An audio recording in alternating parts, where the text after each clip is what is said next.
Sid. Your new companion appears much more formidable than your uncle. Should I be worried? You haven't been introduced. Jill, Clive has told me much about you. All lies, I'm sure. Your Stolas said that Dalamil has a bandit problem. Indeed. Although, you're a little late. They left with our food and guild days ago. Any idea where they went? The desert's a big place. Your guess is as good as mine. But the fact is, I have more immediate concerns. What did you say to me? What did you say? As if by magic. Let's just say we've yet to reach a consensus about how to solve Dalimil's little problem. And at this rate, it won't be the actions of the bandits which prove to be our undoing. It will be our own. I've tried reasoning with the dissenting parties, but even the Desert Hare has limits. Perhaps we could talk to them. What makes you think they'll listen to us? What makes you think they won't? She makes a fair point, Sid. And you won't have wasted much of your precious time if you fail. They're just across the courtyard.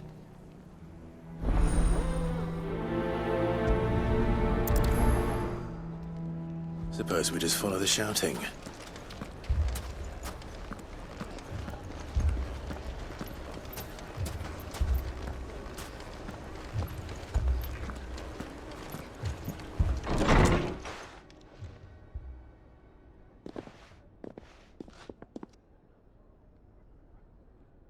You wouldn't talk like that if it had been your men whose throats were slit. Blood for blood, it's the only way. We hire mercenaries and have them mount the bandits' heads on our walls as a lesson to the rest. And what happens when those mercenaries are slaughtered like your men? Are you going to hire more? We're better off using that coin to buy food and supplies. If we hire mercenaries, the only thing we're buying is the bandits' ire. And you cannot fill empty bellies with that. Do you hear me? But what happens when they come back? Maybe it'll be your throat that's slit. That's enough. Both of you. Any more of this and I'll throw you out myself. Come back when you're ready to talk like adults.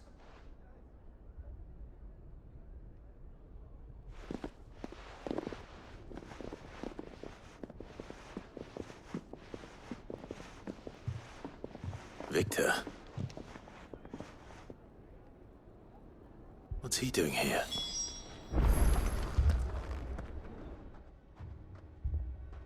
Sid. And Lady Jill. What brings you here? I was about to ask you the same thing. Costness is in chaos, and the markets have all but ceased to operate. The Briar's Kiss here in Dalamil is the only place I can reliably obtain supplies. I was here to do just that when Master Lubor told me of his troubles.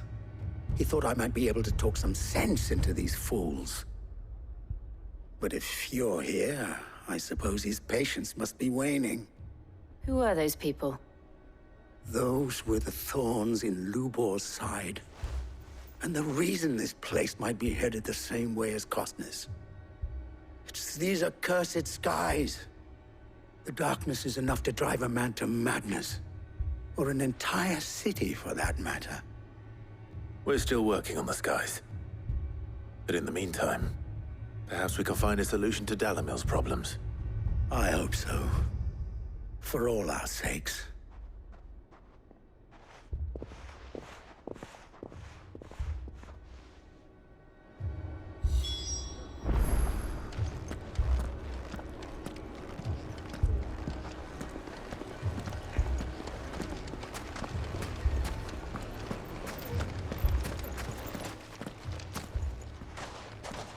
So, you see my predicament? What I saw was a room full of people who were angry and afraid. And with good reason by the sound of it. But if left to smolder, that anger and fear could set the entire town alight. My thoughts exactly. What to do? Both sides wish to protect their homes and livelihoods, if only they could agree on how. But as long as they are divided, we are vulnerable. And if there's one thing bandits like, it's an easy target. What would Sid the Outlaw suggest? Well, if it were my namesake, he'd let them choose for themselves and be on hand to pick up the pieces when it all went wrong. That sounds like a recipe for disaster. A recipe for disaster is precisely what it is. But perhaps that realization would be enough to make them question the ingredients. While it's plain neither Conrad nor Natalie will countenance the other's proposal, it may still be possible to make them doubt their own. Before presenting them with a third option. And that would be? To pool our resources and save the city ourselves. Why fight each other? When all that fear and anger can be directed at the bandits. It appears we have a plan of action. Victor, pay Conrad a visit. See if you can't convince him of his folly. I'll speak with Natalie. As you wish. Your faces are not well known in this town. That may prove useful. Don't worry, Victor and I will do most of the talking. You need only play along. Play along. What he means to say is yes.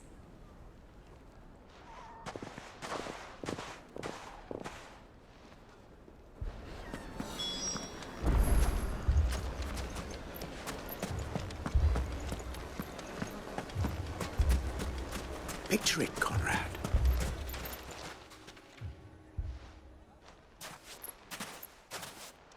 Ah, here she is. The Lady of the Spear herself. Conrad, may I introduce you to Jane, commander of the Red Wings, the oldest mercenary guild in the Free Cities. A pleasure, my lady. The pleasure is all mine. As I told you, I summoned the commander here from Canver to inquire about a contract. Victor says you told him no. That there aren't any men left to hire. Is that true? True as the crystals cracked. Nobles came and claimed every last one worth his salt. And not just from us Red Wings. You know of the 7 high houses. There must be 2 swords assigned each one. Granted, we have a few boys left. If it's boys you're looking for. Well, Conrad, are you saying that Dalamil's finest cannot defend this town better than a gaggle of unblooded striplings? That a band of beardless youths could better avenge the deaths of your brave men than you yourselves? Absolutely not. We'll show those bastards who they're dealing with.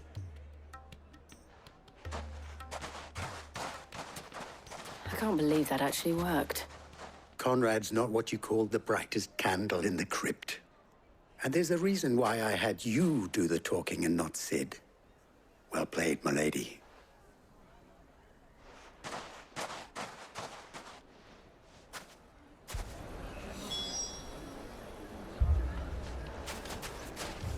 Then let us band together and show these brutes that Dalimil is not to be trifled with.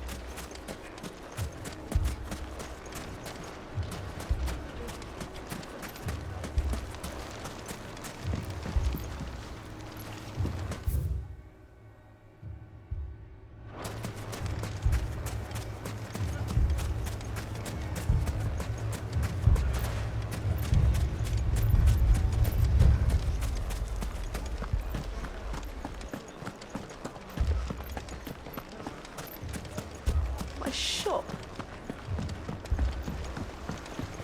If I had my pickaxe, I would have... I mean, it may still be possible to buy something, and we may... Ah, here he is now. Natalie, allow me to introduce Lord Underhill of Randalar's prestigious League of Merchants. Lord Underhill. At your service. Underhill. I was just telling the good lady of our conversation, my lord. and how you were lamenting the state of the capital's stores. Lubor says that not only are the granaries almost empty, but that war and the Blight mean this season's harvest won't be enough to fill them for winter. Indeed, certainly that is the case. The nobles in the capital are buying up the city's stocks of barley and wine, driving the prices higher than most commoners can afford. It is only a matter of time before the peasants revolt. It is worse than I thought. If what Lord Underhill says is true, I fear we have little hope of supplementing our stores, meager though they regrettably are.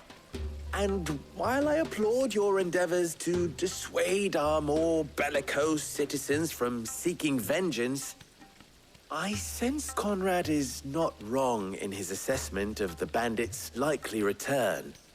Which means that now, more than ever, we will need to secure what little we still have. Food, weapons, herbs, everything. If our humble town is to endure not only this hardship, but those that are certain to follow, we must stand united. All right. If it will help to protect my home, I'll do it. But you needn't have gone through this charade.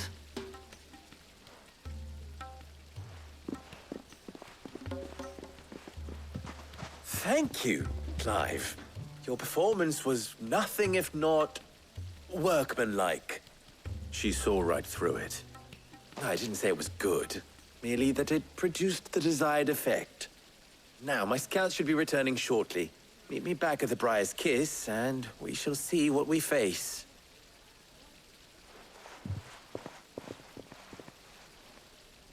I'm not convinced our roles in this ruse were entirely necessary. I don't know. Conrad seemed quite taken with you. Mummy, I'm scared. Oh, I'm ruined. Good news, Sid. Both Conrad and Natalie have somewhat gracefully accepted their new roles. With time, they may even learn to. Time no longer appears to be the luxury it was before lunch. I take it your scouts found the bandits. Technically, it would be the bandits who found my scouts. It appears they march for Dalimil as we speak. All of them. You're not serious. They don't just want food, they want the whole damn town.